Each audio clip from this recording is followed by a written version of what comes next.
நம்ம Ashwin sweets and snacks export பண்றதுக்கு 7373041434 மற்றும் www.ashwinsweets.com கான்டாக்ட் பண்ணுங்க. கிருஷ்ணகிரி மாவட்டம் கெலவரப்பள்ளி நீர்த்தேக்க அணையிலிருந்து தென்பெண்ணை ஆற்றில் 2999 கன அடியாக நீர் வெளியேற்றப்படும் நிலையில் குவியலாக நுரை பொங்கி வருவதால் விவசாயிகள் கவலை அடைந்துள்ளனர். இது தொடர்பான விவரங்களோடு இணைகிறார் எமது செய்தியாளர் ஆனந்த் பாபு. வணக்கம். மேலும் விவரம்.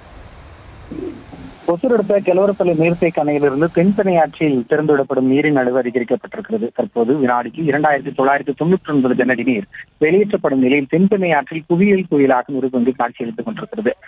கர்நாடக நீர்பிடிப்பு பகுதிகளான தென்பெண்ணை உற்பத்தியாகும் நந்திமலை உள்ளிட்ட பகுதிகளில் தொடர்ந்து பெய்து வரும் கனமழை காரணமாக நீர்வரத்து அதிகரித்து வந்து கொண்டிருக்கிறது. நேற்று கெலவரப்பள்ளி அணைக்கு 1503 கனஅடியாக இருந்த நிலையில் இன்று 2075 கனஅடியாக வந்து கொண்டிருக்கிறது. இந்த நிலையில் அணையின் பாதுகாப்பை கருதி வரத்தை விட நீர் வெளியேற்றம் அதிகமாக உள்ளது. 2999 கனஅடி நீர் தென்பெண்ணை ஆற்றில் திறக்கப்படும் நிலையில் தென்பெண்ணை ஆற்றில் ஆர்ப்பரித்து செல்லக்கூடிய நீரினால் தென்பெண்ணை ஆற்றங்கரையோர மக்களுக்கு 3வது நாளாக வெள்ள அபாய எச்சரிக்கை தொடர்கிறது.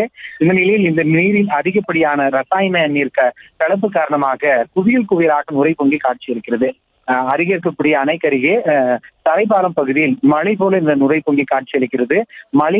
மழை காலங்களில் நீர் அதிகரிக்கிற போது இந்த நுரை அதிகரித்து காணப்படுது. விவசாயிகள் மத்தியில் அதிர்ச்சியும் கவலையும் ஏற்படுகிறது. விவரங்களுக்கு நன்றி ஆனந்த் பாபு. நம்ம Ashwin sweets and snacks export பண்றதுக்கு 7373041434 மற்றும் www.ashwinsweets.com கான்டாக்ட் பண்ணுங்க.